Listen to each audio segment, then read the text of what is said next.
తిరుమల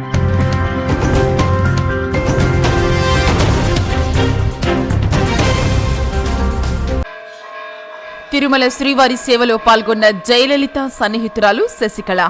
తిరుమల శ్రీవారిని జయలలిత ప్రాణ స్నేహితురాలు శశికళ దర్శించుకున్నారు. మంగళవారం ఉదయం శ్రీవారికి నిర్వహించే అర్చన సేవలో పాల్గొని మొక్కులు చెల్లించుకున్నారు.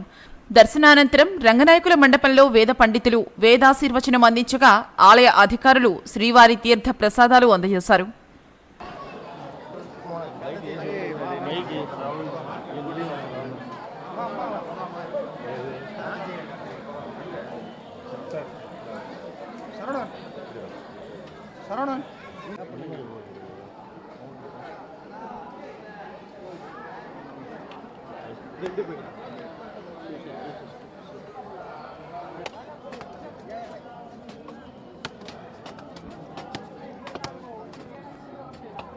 మరిన్ని న్యూస్ అండ్ అప్డేట్స్ కోసం ప్లస్ న్యూస్ ఛానల్ ను సబ్స్క్రైబ్ చేసుకుని బెల్ ఐకాన్ ను ప్రెస్ చేయండి.